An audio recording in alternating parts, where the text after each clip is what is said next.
Lo anunciábamos en titulares, el presidente de Estados Unidos, Donald Trump, afirmó este viernes que las conversaciones de su gobierno con su homólogo ruso, Vladimir Putin, fueron muy buenas y productivas y aseguró que hay muy buenas posibilidades de que la horrible y sangrienta guerra en Ucrania llegue a su fin. Steve Witkoff, enviado especial de Trump para Medio Oriente, fue recibido anoche por Putin en el Kremlin, donde se analizaron los detalles de la negociación que ya cerró la Casa Blanca con Volodymyr Zelensky, y el presidente ruso transmitió sus exigencias para acordar una tregua inmediata con Ucrania. Pero, ¿será posible alcanzar un alto el fuego? Se lo vamos a preguntar esta tarde en Mega Noticias Mundo a Guido Larsson, académico de la Facultad de Gobierno de la Universidad del Desarrollo. Muchas gracias, Guido, por estar con nosotros. No, gracias a ti, Paloma, por la invitación. Un gusto hablar contigo. Bueno, vemos cómo poco a poco va avanzando esto, pero la verdad es que me gustaría conocer tu opinión en general. ¿Crees tú que estamos, de hecho, más cerca de un acuerdo o estamos en el mismo lugar? Mira, yo creo que para responder esa pregunta, lo primero que hay que hacer es clarificar exactamente cuáles son los objetivos políticos del actor que hoy día tiene la mayor cantidad, uno podría decir, de poder en el contexto del conflicto, que es la Federación Rusa. Entonces, ¿qué quiere Rusia en el conflicto? Bueno, quiere territorialmente hablando la posesión de la totalidad del Donbass, que es esta región que tiene algo así como 200 kilómetros de ancho y 750 kilómetros de largo en el este de Ucrania. Quiere tener también la total posesión de Crimea, esta península, Sí. ¿no es cierto?, que también perteneció a Ucrania y que la Federación Rusa anexó unilateralmente el año 2014. Quiere también de que políticamente el gobierno de Ucrania sea un gobierno que pueda ser controlado, manipulado, manejado por Moscú, y particularmente quiere inhibir y evitar que Ucrania pertenezca en el futuro a la organización de la OTAN o incluso también a la Unión Europea. Entonces la pregunta, creo yo, que se está haciendo Putin es si un alto al fuego permite consolidar estos objetivos. Yo creo que la respuesta es negativa. Creo que un alto al fuego es positivo para Ucrania, que efectivamente está muy desgastado actualmente en el frente y en el proceso de guerra.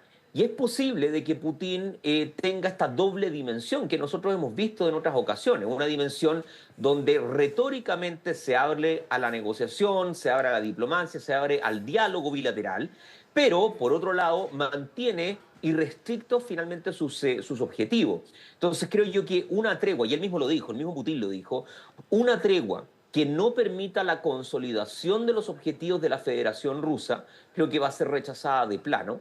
Y la idea entonces de esta propuesta me parece que no va en dirección precisamente de esa consolidación. No hay que olvidar, esta es una propuesta que supuestamente es un cese al fuego por 30 días, es la suspensión de operaciones de misiles de largo alcance y misiles de drones, también por ese mismo periodo, es terminar con operaciones militares en el Mar Negro y eventualmente también permitir cierto apoyo o salida humanitaria. Y yo creo que Putin inteligentemente entiende de que esto favorece más bien a la otra parte beligerante, Ucrania, antes que a sí mismo. Entonces yo veo poca probabilidad, a mi modo de ver, de que una tregua termine firmándose en este contexto. Nada Claro. puede decir de que esto pueda cambiar o que puedan haber nuevos incentivos, pero tal como están las cosas yo lo veo poco probable. Para entender bien, la lista que tú enumerabas era recién para tener una tregua, no estamos ni siquiera hablando del fin de la guerra.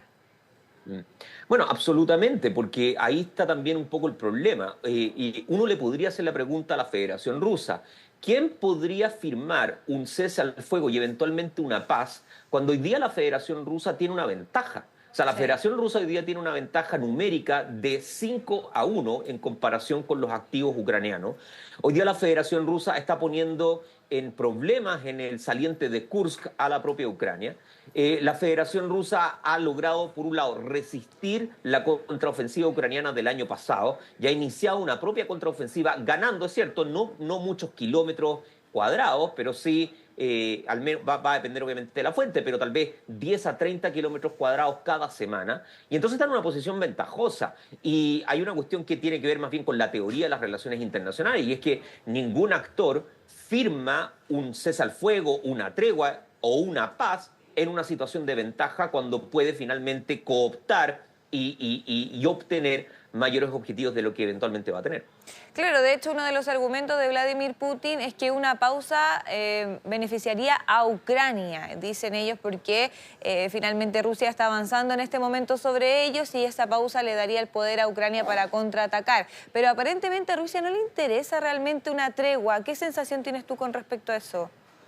Mi sensación es que si uno retrocede tal vez en la historia, uno va por ejemplo a julio del año 2021, que es cuando Vladimir Putin elabora un artículo de casi 60 páginas en donde toma una posición revisionista respecto de la historia ruso-ucraniana y donde dice, bueno, estos territorios ucranianos son en realidad territorios rusos a lo largo de la historia. Este pueblo ucraniano está mucho más conectado a Moscú de lo que está Europa y que es necesario además la protección de los rusoparlantes dentro de Ucrania, apelando obviamente a lo que apeló desde el inicio de la guerra, ¿no? La presencia de grupos neofascistas dentro de Ucrania que teóricamente, aunque hay alguna evidencia que eso efectivamente ocurrió, habrían cometido violencia contra rusos étnicos. Bueno, en ese contexto, creo yo, me parece que los objetivos políticos de Putin son maximalistas. Es decir, no hay que olvidar de que él ya anexó de facto, unilateralmente y mediante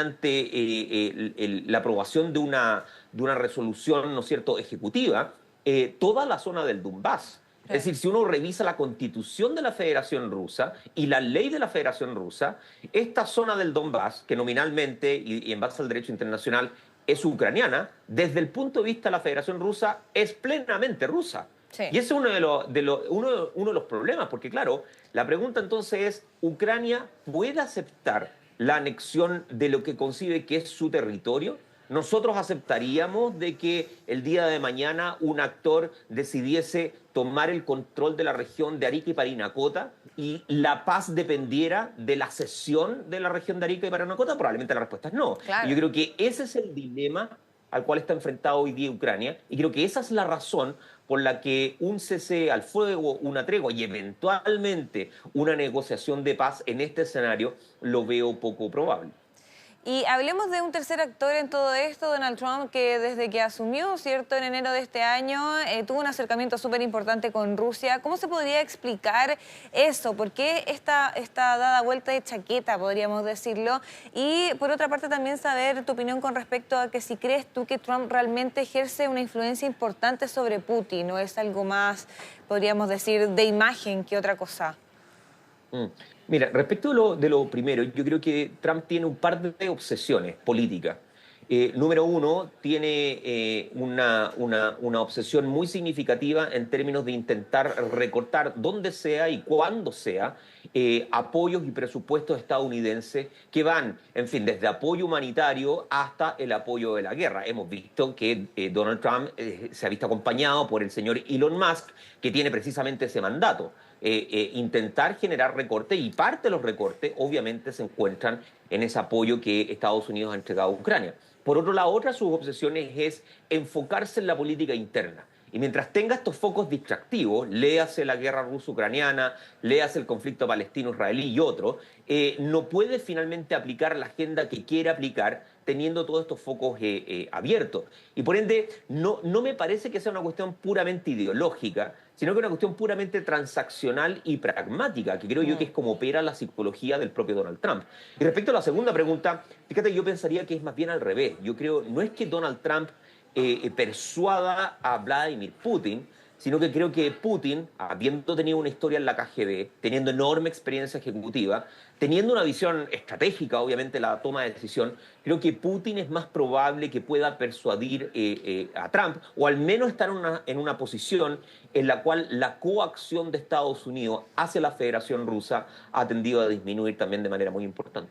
O sea, si hablamos de los intereses detrás de todo esto, podríamos decir que el principal interés de Donald Trump es reducir sus gastos más que derechamente terminar con la guerra. Mira, yo creo que sí, pero obviamente ese sí tiene que ser matizado, en el sentido de que Donald Trump no parece dar muestras de pensar en el paso 4, 5 o 6.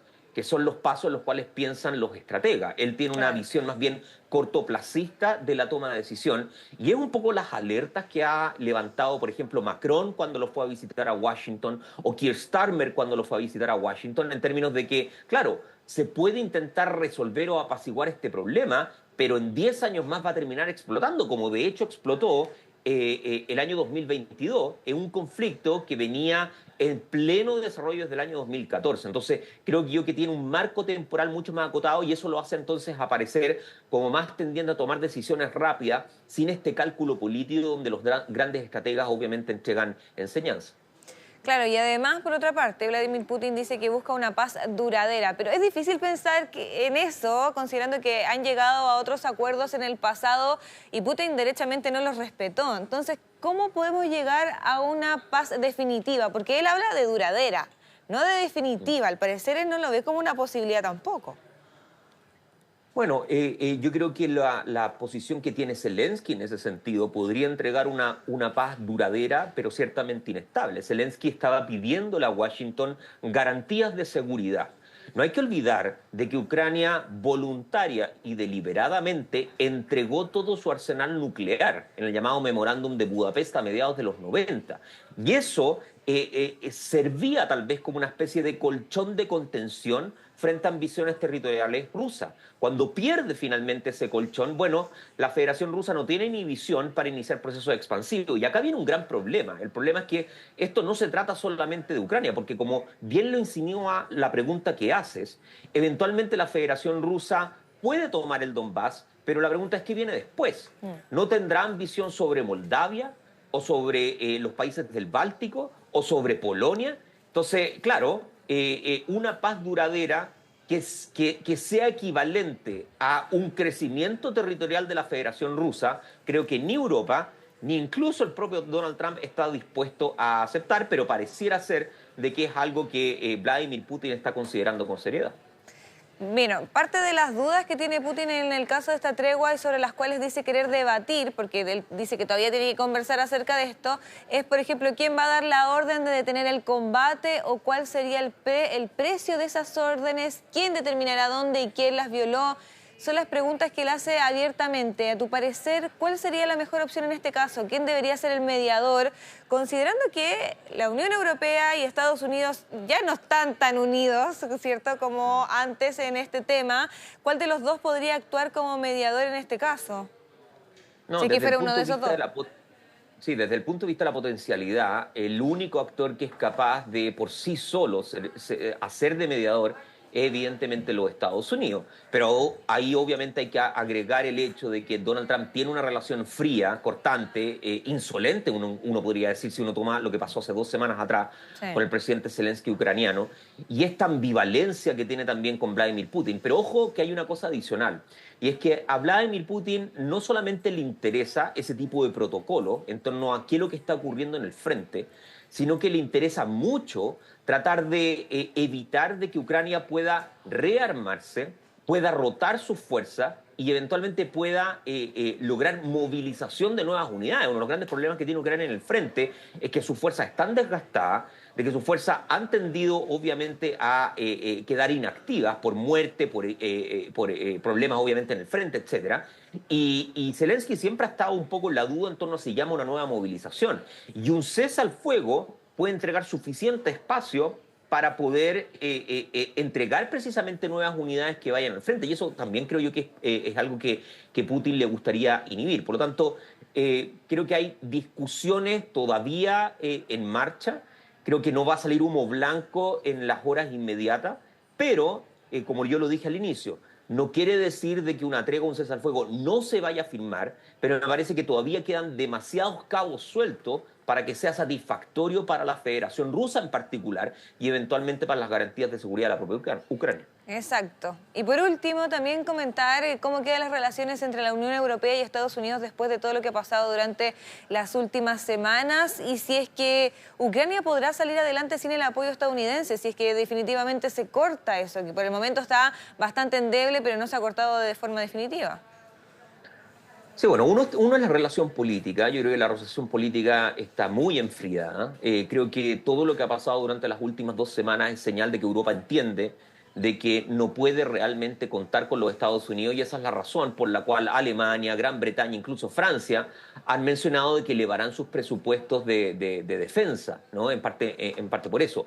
Lo segundo es que hay un problema tal vez dentro de lo que es la cadena productiva militar europea, porque si bien Europa hoy día no está apoyando a la manera en que lo hace Estados Unidos, el problema es cuánto tiempo debe pasar para que insumos europeos puedan reemplazar los insumos norteamericanos. Insumos europeos que hoy día no existen, por ejemplo, sistemas antiaéreos. Realmente Europa no produce ese tipo de sistemas. Y de acuerdo a algunos especialistas del análisis militar, se piensa que esos sistemas realmente podrían estar activos. Si comienzan a producirse hoy, entre 12 a 18 meses.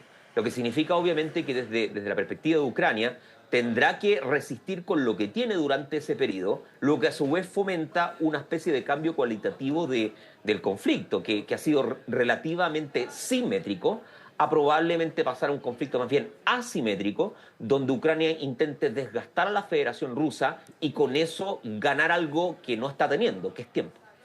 Exacto, bueno, un largo camino queda todavía para saber en qué termina esta propuesta de tregua. Guido Larsson, muchísimas gracias como siempre por estar con nosotros acá en Mega Noticias Mundo, que te vaya bien. Gracias a ustedes, que tengan buen término de jornada.